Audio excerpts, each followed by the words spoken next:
Sasa ni rasmi, tuwatangazie Watanzania rasmi kwamba kituo chako bora cha Azam Media Limited tutakuwa na mechi zote 104 za kombe la dunia live, na si tu live lakini katika kiwango bora kabisa cha HD.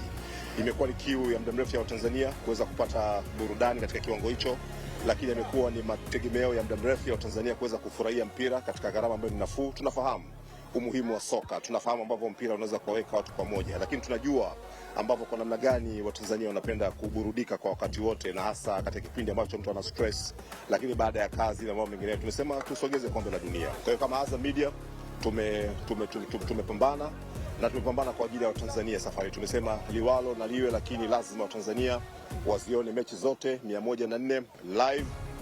Naomba kusisitiza neno live. Hakuna mechi ambayo itarekodiwa au itaruka baadaye. Mechi zote 104 zitakuwa live, na katika kifurushi chao kile hatuongezi gharama yoyote ya ziada. Kwa hiyo bei ambazo nilikuwa kizilipia wakati wote waendelee kulipia hivyo hivyo na kufurahia huduma za Azam TV.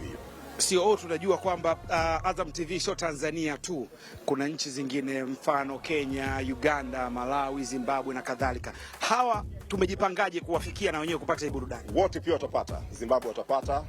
Ni bahati mbaya tu tulichelewa kupata haki miliki kwa wenzetu wa Burundi. Hii ni kutokana na mwingiliano wa kijiografia wa baadhi ya watu wa huduma katika eneo hilo, lakini wao kwa bahati mbaya hawatakuwa na hiyo huduma ya kombe la dunia. Lakini mataifa mengine yote yaliyobakia ambayo yapo katika kanda yetu ambayo tunahudumia watakuwa na mechi zote 104, na safari yake katika lugha ya Kiswahili. Ukumbuke kwa Watanzania mechi zitatangazwa Kiswahili, na kwa mataifa mengine yale patakuwa na lugha ya Kiingereza, lakini kwa Tanzania mechi zote zitakuwa zinapatikana kwa uchambuzi na kwa lugha sanifu ya Kiswahili. Kwa hiyo Watanzania wakae tayari, wasubiri burudani kupitia Azam Media Limited, wakizipata mechi zote 104 live.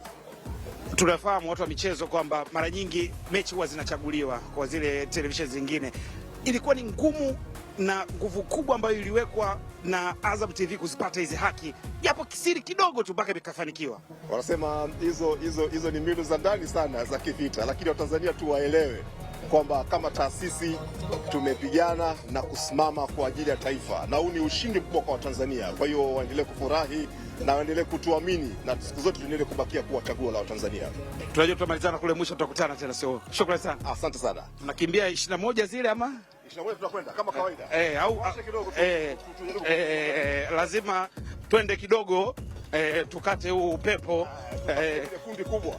Na uzuri wa huku tunakutana na watu ambao kada mbalimbali wana michezo na wenyewe wanafurahia kufanya mazoezi. Hakika, na utaona huu ulikuwa ni uamuzi mzuri sana wa serikali kulifunga daraja, japo katika siku zinazoendelea kuna haja ya kuboresha, hasa katika maeneo haya mawili ya kukimbia. Barabara iko upande huku na huku.